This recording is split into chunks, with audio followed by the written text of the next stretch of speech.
My name is Nicolette Hendricks, and I'm going to be talking to you guys about a persuasive speech on should younger children use booster seats. Booster seats reduce the amount of deaths and injuries.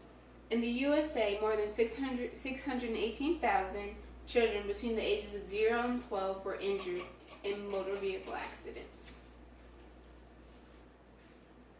According to the CDC, Injury Prevented and Controlled Motor Vehicle Safety, those children who weren't in a seatbelt, more than 50 of them were riding with unbelted drivers or adults.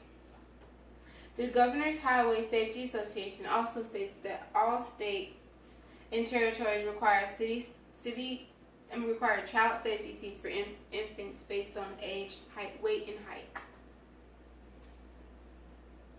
According to this chart, it shows the height and weight of a boy and a girl between the ages of 6 months to 12 years of age, and it also goes to show the amount of pounds and height and weight that they need to be in a booster seat for those who are between the ages of 8 and 12, forward-facing seats between the ages of 3 to 7, depending on their weight and height, and then rear-facing seats between the ages of 6 and 5, depending on how many pounds they are. So the more you weigh, it determines the more you weigh and your height determines if you should be in a forward-facing booster seat, or a booster seat. And these are the different stages. This is stage 1, birth to 3 to 5, you're rear-facing. Stage 2, 3 to 5 to 6 to 7 is forward-facing, and stage 3 and 4 about the same, are booster seats. And then between the ages of 10 to 12, it might determine if you're just in a regular seatbelt or not. And it's the same for the boys. Infants use rear-facing car seats. This is just another example of an infant with a base and how it's properly belted. This is toddler forward-facing car seats when they become the ages of 3 to 4, depending on their weight and height. And it just shows where the different harnesses is. This is the harness, and this is where you buckle the seat belt. And then it just shows how a proper toddler should be buckled in.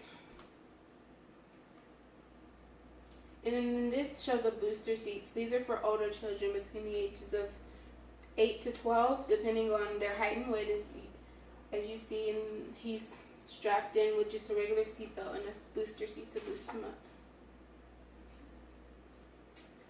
Many parents incorrectly install seats. According to the journal Car Safety, not as easy as 1, 2, 3, misuse in North Texas. This article goes on to say that children with lower weights are most likely not to be properly installed in their car seat.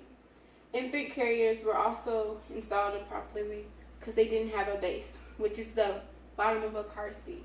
This was due to the difficulty of the harness and car seat installation. So the younger the baby was, the more you would see the parents not taking the time to properly install it, because either it took too much time or they just didn't want to do it, or they weren't properly shown how to.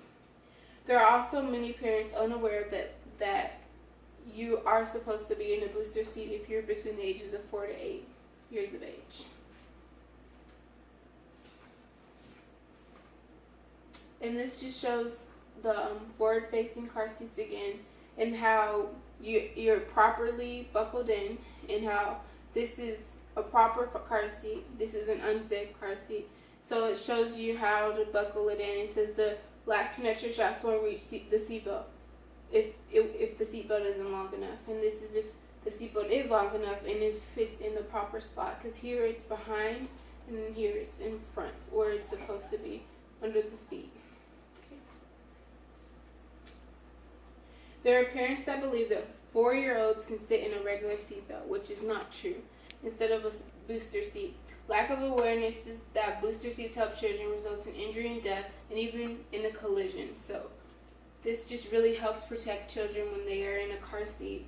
So this just goes to show that if children are in a car seat, they are most likely to survive a car crash, rather than those children that aren't in a car seat. All right. And that's the end of my presentation.